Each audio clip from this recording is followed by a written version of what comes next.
Chapter 2 व्यवहार कुशल बनने के सफल उपाय। इस पूरे संसार में केवल एक तरीका अपनाकर ही हम किसी से कोई भी काम करवा सकते हैं। सोचिए क्या है वह तरीका। यह आसान सा तरीका है उस विशेष व्यक्ति में उस विशेष काम करने की इच्छा को जागृत करना।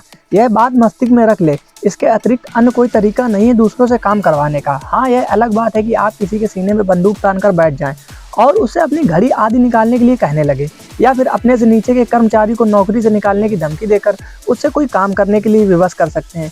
एक बच्चे से आप कोई भी काम जबरदस्ती नहीं करवा सकते। हाँ, अगर आप उसे बुरी तरीके से पीट डाले या किसी अन्य तरह से ब्लैकमेल करे तो वह काम जरूर कर सकता है, लेकिन इन जंगली तरीकों से परिणाम दुखद ही होते हैं। इस प्रकार सिर्फ एक तरीके से मैं आपसे कोई चीज हासिल कर सकता हूँ, और वह तरीका है आपको वह चीज देना जिस चीज के आप इच्छुक हैं। आखिर में आप किस चीज के इच्छुक हैं? अमेरिकी लेखक सिगमंड फ्रायड ने कहा था, किसी भी कार्य करने के पीछे व्यक्ति की दो मूल इच्छाएं होती हैं, महान बनने की अभिलाषा और सेक्स की आकांक्षा।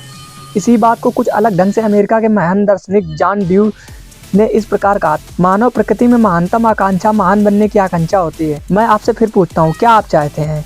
वैसे तो हम अनगिनत चीज़ें चाहते हैं, लेकिन बहुत कम चीज़ें ऐसी होती जिन्हें हम इतनी आतुरता से चाहते हैं कि उनके बिना हमारा जीवन जीना ही असंभव हो जाता। अधिकतर लोग निम्नलिखित चीज़ों के इच्छुक होते हैं। नंबर 1, अच्छा भोजन, भरपूर नींद, अच्छा स्वास्थ्य तथा जीवन का पूर्ण संरक्षण, परलोक का सुधार, सेक्स की आत्म संतुष्टि, इतना पैसा कि हम अपनी इच्छाएं पूरी कर सके, बच्चों का बेहतर भविष्य और उनके जीवन का कल्याण। महत्व की प्रबल इच्छा। ऊपर लिखी लगभग सारी आकांक्षाएं तो पूरी हो जाती है, केवल एक को छोड़कर। वह आकांक्षा अन्य आकांक्षाओं से भी ज्यादा प्रबल होती है और वह आकांक्षा बढ़ती रहती, कभी संतुष्ट नहीं होती। वह आकांक्षा है महत्व की प्रबल इच्छा। एक बार अब्राहम लिंकन ने अपने एक पत्र की शुरुआत इस प्रकार से की थी, हर किसी को अपनी प्रशंसा अच्छी लगती है। विलियम जेम्स ने इस बात को कुछ इस प्रकार कहा था, हर व्यक्ति मन की गहराई से यही चाहता है कि उसे प्रशंसा मिले, उसे सराहा जाए। इस बात का भी तो वही अर्थ हुआ जो बात फ्रायड या जॉन ड्यू ने कही थी। अन्य सारी तृष्णाएं तो शांत हो जाती हैं, केवल यही एक मानवीय भूख है जो स्थायी, और वह दुर्लभ व्यक्ति जो लोगों की प्रशंसा की भूख को संतुष्ट करने में सफल हो जाता है। लोग पूर्ण रूप से इसकी मुट्ठी में बंद हो जाते हैं। दूसरे लोग उससे इतना प्रेम करने लगेंगे कि उसके शव को दफनाने वाले तक उसकी मौत पर शोक मनाएंगे। यही तो मुख्य अंतर होता है इंसानों और जानवरों में। यह उस समय की बात है जब मैं मिसूरी के फार्म पे काम करता था तथा मेरे पिताजी बढ़िया नस्ल के शानदार ड्यूराक, जर्सी, पिग तथा मवेशियों को पाला करते थे। हम अपने जानवरों को मेले में होने वाली प्रदर्शनियों में ले जाया करते थे। हमें अनेक बार प्रथम पुरस्कार मिल चुके थे। मेरे पिताजी ने गर्व से सफेद मलमल के कपड़े को नीला रिबन लगा दिया था तथा जब भी कोई हमारे घर में आता था तो मेरे पिताजी बड़े गर्व से उस मलमल के टुकड़े को उसे दिखाते थे। एक छोर को मेरे पिताजी पकड़ते थे, दूसरे को मैं। सोचिए, क्या पिग को अपने द्वारा जीते गए रिबनों की कोई जानकारी भी थी? वे इस बात की कोई परवाह नहीं करते थे, शायद नहीं। वे पुरस्कार तो मेरे पिताजी को महत्वपूर्ण होने का अनुभव कराते थे, जिससे उनकी छाती गर्व से चौड़ी हो जाती थी। यह महत्वपूर्ण आकांक्षा तो मेरे पूर्वजों के समय से ही चली आ रही। यदि हम उनमें महानता की प्रबल इच्छा न होती तो शायद सभ्यता का विकास नहीं हुआ होता और आज हम भी जानवरों की नग्नावस्था में घूम रहे होते हैं। महत्वपूर्ण बनने की इसी महत्वाकांक्षा के कारण ही तो एक अनपढ़ और निर्धन ग्रासरी क्लर्क कानून की पुस्तकों में रुचि लेने लगा था, जिन्हें हम 50 सेंट में एक कबाड़ी से खरीदा था। यह ग्रासरी क्लर्क कोई और नहीं था, अब्राहम लिंकन थे।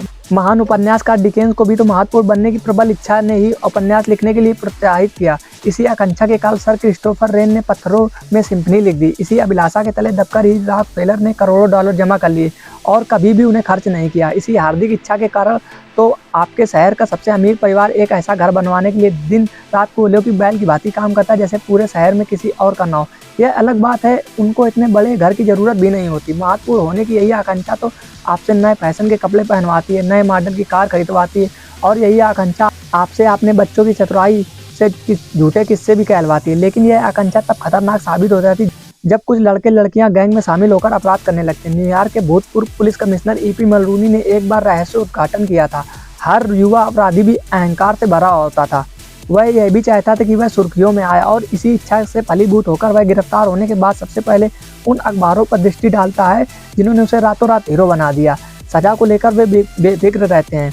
वे तो इसी बात को सोचकर खुश होते हैं कि तस्वीर किसी प्रसिद्ध खिलाड़ी से कम फिल्मी तथा टीवी स्टार या किसी बड़े राजनेता की तरह छपी है। तो आप मुझे बता दीजिए कि किस बात से आप अपने आप को महत्वपूर्ण समझते हैं, और फिर मैं आपको बता दूंगा कि आप क्या हैं। इसी बात से तो अपने चरित्र का निर्धारण होता है। यही तो सबसे महत्वपूर्ण बात है। आप जॉन डी रॉकफेलर का उदाहरण ले सकते हैं, ऐसे अनगिनत गरीब लोगों के भले के लिए जिन्हें उन्होंने पहले कभी देखा ही नहीं था। दूसरी ओर डिलिंजर नामक लुटेरों को बैंक की डकैती डालने पर तथा हत्यारा बनने की ईमानता की अनुभूति होती थी। एक बार जब FBI के एजेंट ने उसे खोज लिया तो उसने बड़े गर्व से कहा, हाँ, मैं ह्यू डिलिंजर हूँ। वह तो स्वयं देश का सबसे कुख्यात अपराधी होने पर गर्व का अनुभव करता था। उसने इसलिए तो कहा था मैं ही डिलिंजर हूँ, हाँ इस समय मैं तुम्हें कोई नुकसान नहीं पहुँचाऊंगा। तो रॉकफेलर तथा डिलिंजर दोनों ही महत्वपूर्ण बनना चाहते थे, अंतर केवल उनकी सोच का था। हमें इतिहास में अनगिनत उदाहरण मिल जाएंगे किस प्रकार प्रसिद्ध लोगों ने महत्वपूर्ण होने की अपनी अभिलाषा को अभिव्यक्त किया। जॉर्ज वाशिंगटन चाहते थे उन्हें सब हिज मार्टिनिस तथा प्रेसिडेंट ऑफ यूनाइटेड स्टेट्स के नाम से पुकारे। कोलंबस चाहते थे कि लोग उन्हें admiral of the ocean of व्यवसाय ऑफ इंडिया कहे।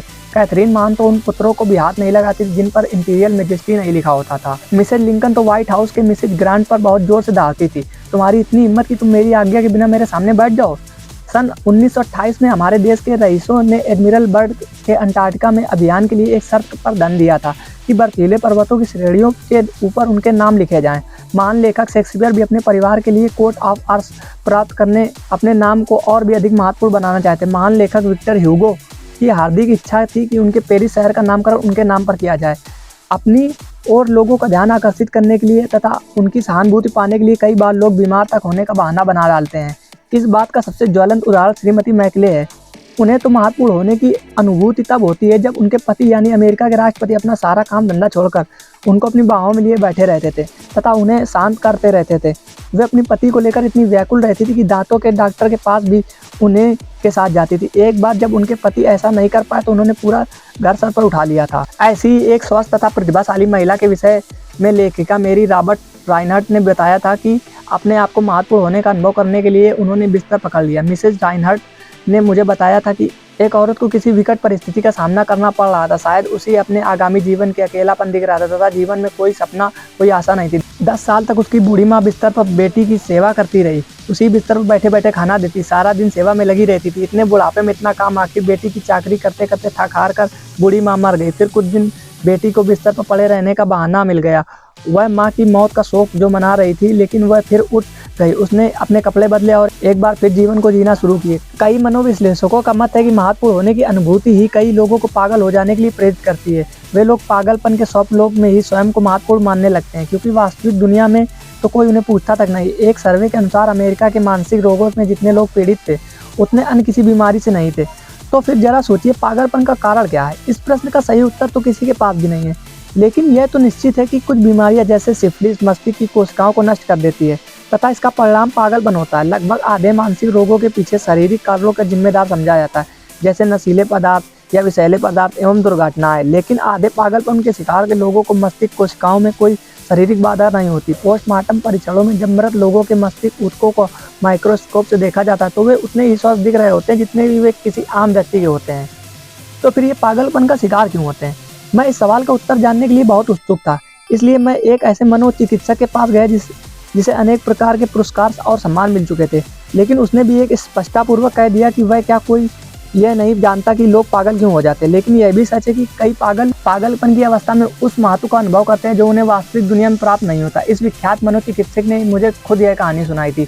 मेरे पास एक ऐसी महिला रोगी है जिसकी शादी का अंत बहुत दुखद हुआ। वह जीवन में प्रेम, शारीरिक संतुष्टि, सामाजिक प्रतिष्ठा, बच्चे, बढ़िया रहन सहन सब कुछ पाना चाहती थी, लेकिन जीवन उसकी आशाओं के अनुरूप नहीं चल रहा था। उसका पति उसके साथ भोजन करना भी पसंद नहीं करता था, उसका कोई बच्चा नहीं था और सामाजिक प्रतिष्ठा भी नहीं थी।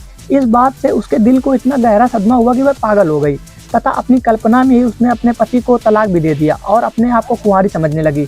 वह विश्वास करने लगी थी कि अब वह एक धनी व्यक्ति की बीवी बन चुकी है और फिर वह इस बात को जोर देने लगी कि लोग उसे लेडी स्मिथ कहकर पुकारते हैं। बच्चों को लेकर तो वह इतनी उत्साहित थी कि वह कल्पना करती थी कि हर रात वह एक नए बच्चे को जन्म देती है।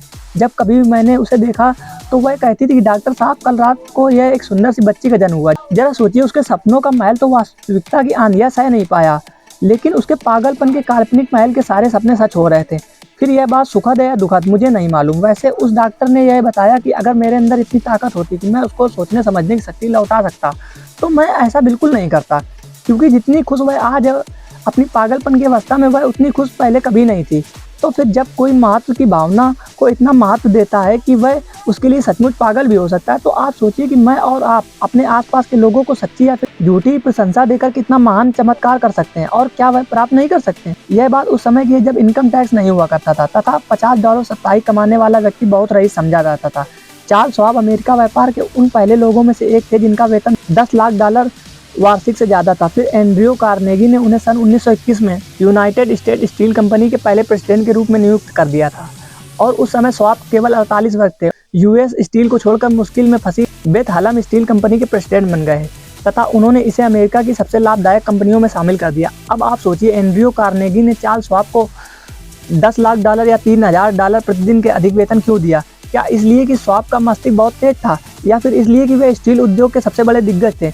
लेकिन ऐसा बिल्कुल भी नहीं था। खुद चार्ल्स श्वाब का मत था कि उनके नीचे काम करने वाले कई ईमानदार स्टील बनाने के बारे में उनसे ज़्यादा जानकारी रखते थे। श्वाब कहते थे कि उन्हें इतना अधिक वेतन मिलने का सबसे बड़ा कारण था कि वे लोगों के साथ व्यवहार करने की कला में परंपरागत थे। उन्होंने अपनी इस व्यवहार कुशलता का राज मुझे बताया था। ऐसे शब्द जो हर किसी को जुबान पर होने चाहिए, हर दुकान, हर ऑफिस, हर स्कूल में इन शब्दों का टंगवा देना चाहिए। ऐसे शब्द जो बच्चों की जबानी याद होना चाहिए, बजाय उस लैटिन ग्रामर या ब्राज़ील की वार्षिक वर्षा को मात्रा को कंठस्थ करने से जो कभी भी उनके जीवन में काम नहीं आएगी। लेकिन ये शब्द हमेशा आपके जीवन में काम आएंगे।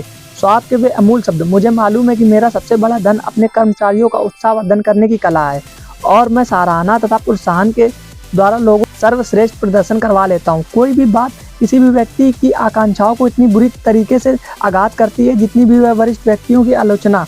मैं कभी किसी की आलोचना करने की भूल नहीं करता। मैं तो बस लोगों को प्रोत्साहित करने में लगा रहता हूँ ताकि उन्हें अपना काम करने की प्रेरणा मिलती रहे। साथ ही प्रशंसा करने में लगा रहता हूँ और गलतियाँ निकालने में कंजूसी कर जाता हूँ। अगर मुझे कोई बात पसंद आती तो मैं खुले मन से तारीफों के पुल बांध देता हूँ तथा मुक्त कंठ से उनकी प्रशंसा व सराहना करने में जुट जाता हूँ। तो श्वाब यह करते थे।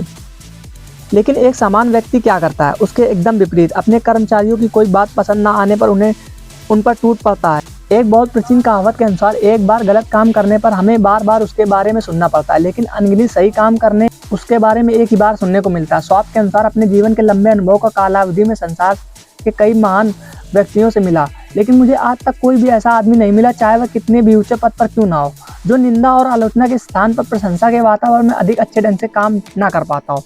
यही तो एंड्रयू कार्नेगी की सफलता का रहस्य था। कार्नेगी हमेशा ही अपने सहयोगियों को सार्वजनिक तौर पर और अकेले में खूब प्रशंसा किया करते थे। अपनी कब्र के पत्थर पर भी कार्नेगी ने अपने कर्मचारियों की प्रशंसा की थी। स्वयं के लिए उन्होंने एक स्मृति पत्र लिखा था। यहाँ पर वह व्यक्ति सोया पड़ा है जिसे मालूम था कि अपने से चतुर लोगों को अपने आसपास कैसे इकट्ठा किया जा सकता है। इस सच्ची प्रशंसा के कारण ही तो जॉन रॉकफेलर इतनी सफलता हासिल कर पाए थे। एक बार उनके सहयोगी एडवर्ड टी बिटफोर्ड के कारण दक्षिण अमेरिका में एक कॉन्ट्रैक्ट में उनकी कंपनी को 40% नुकसान हुआ था और इसके लिए रॉकफेलर उनकी आलोचना कर सकते थे, लेकिन वे जानते थे कि बिटफोर्ड ने अपनी तरफ से पूरी कोशिश की थी और वैसे भी नुकसान तो अब हो ही चुका था, इसलिए रॉकफेलर उन्हें बधाई देने का अवसर ढूंढ रहे थे। उन्होंने बिटफोर्ड को बधाई दी कि उन्होंने निवेश की 60% रकम को डूबने से बचा लिया। रॉकफेलर ने कहा, यह तो बहुत बढ़िया रहा, हम हमेशा ही अपने मस्तिष्क को इतना अच्छा उपयोग नहीं कर पाते हैं।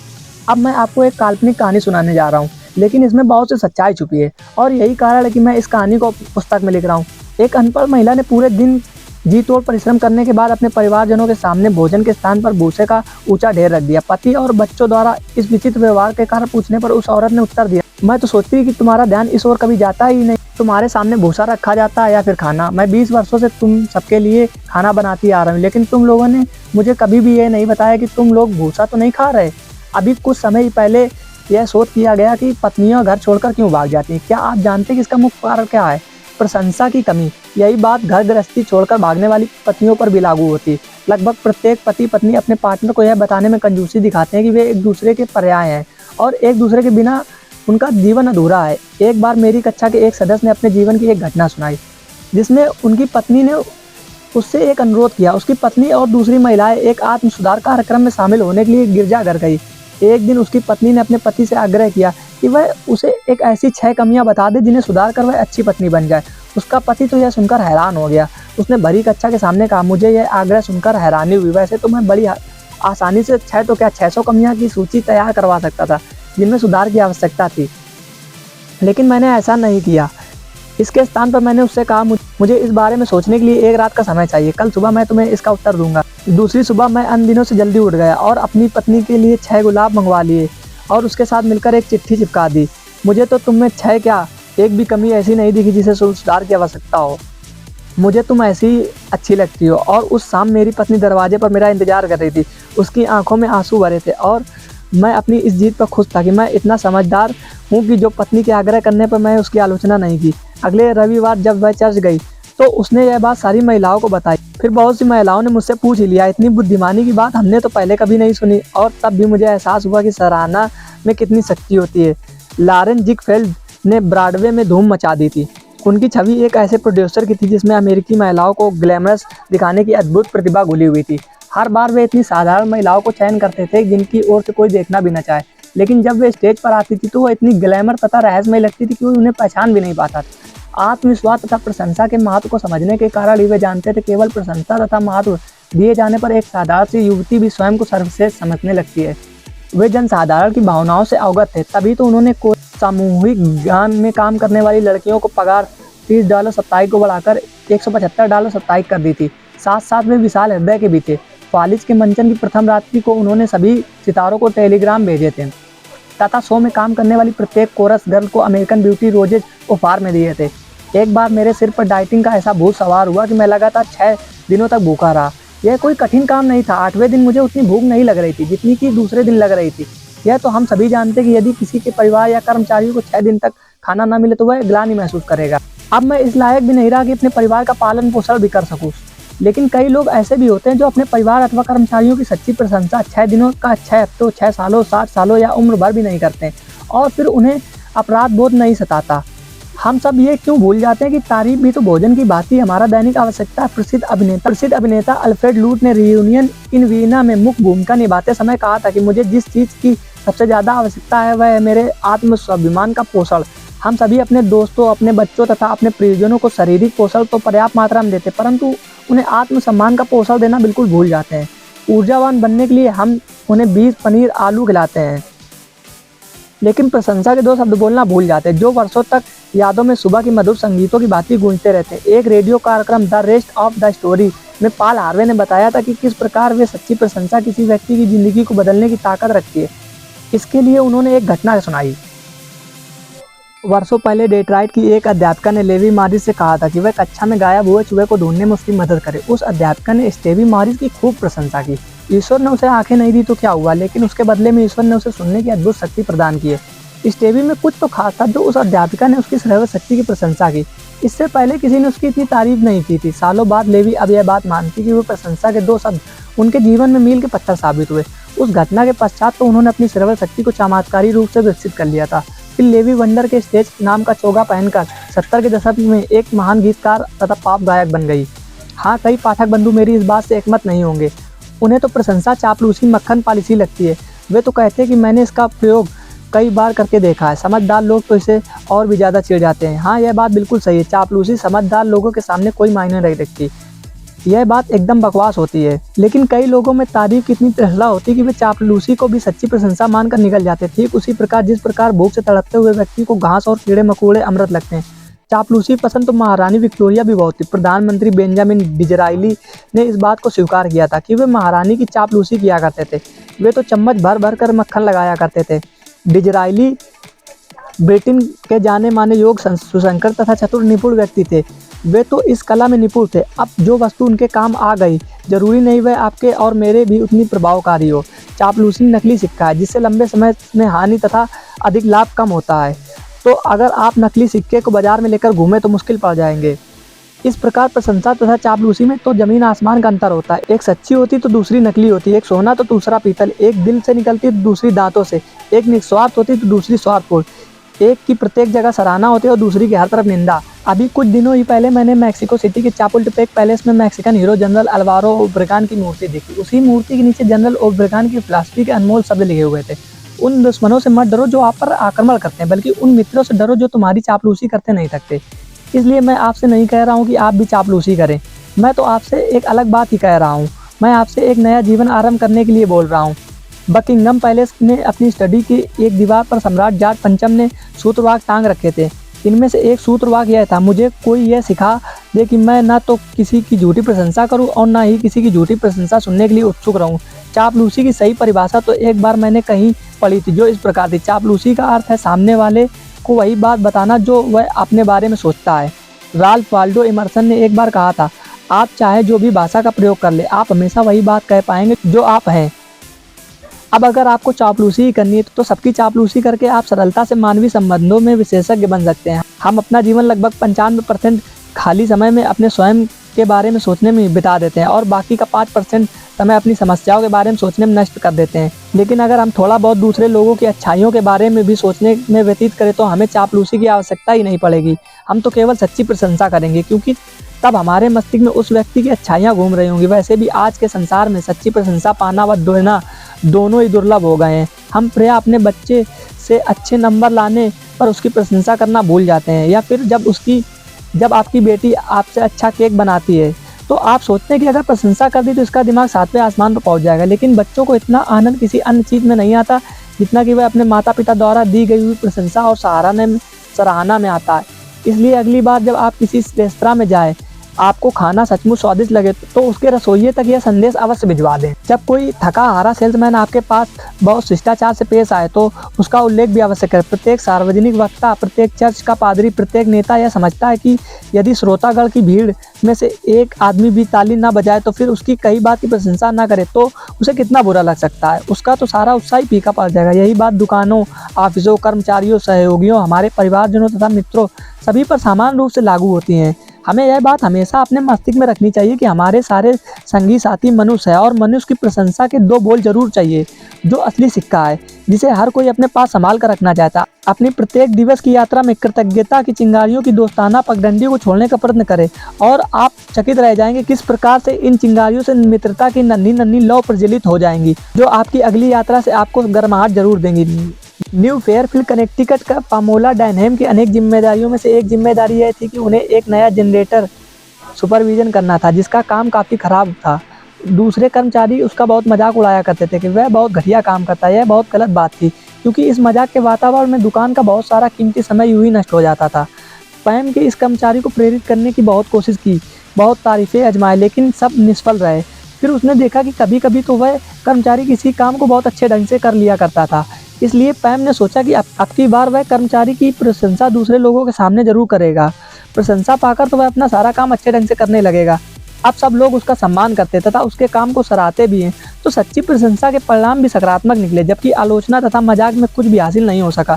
यदि आप लोगों को ठेस पहुंचाएंगे तथा उनकी निंदा करेंगे तो कभी भी सकारात्मक परिणाम नहीं निकलेंगे, ना ही कुछ प्राप्त होगा। इसलिए इस पुरानी कहावत को मैंने अपने शीशे पर चिपका रखा है, इस पथ पर मैं केवल एक बार ही चलूंगा। इसलिए अगर मेरे किसी काम से किसी का भला हो सकता है तो वह मैं अच्छा काम अभी कर दूंगा। मैं इसे ना तो भविष्य के हवाले करूंगा ना अनदेखा करूंगा, क्योंकि इस पथ पर मैं दोबारा नहीं लौटूंगा। इमर्सन ने बहुत पते की बात कही थी, प्रत्येक व्यक्ति में कोई ना कोई ऐसी बात जरूर होती है जो मुझसे अच्छी होती है। मैं तुरंत वह बात सीख लेता हूँ।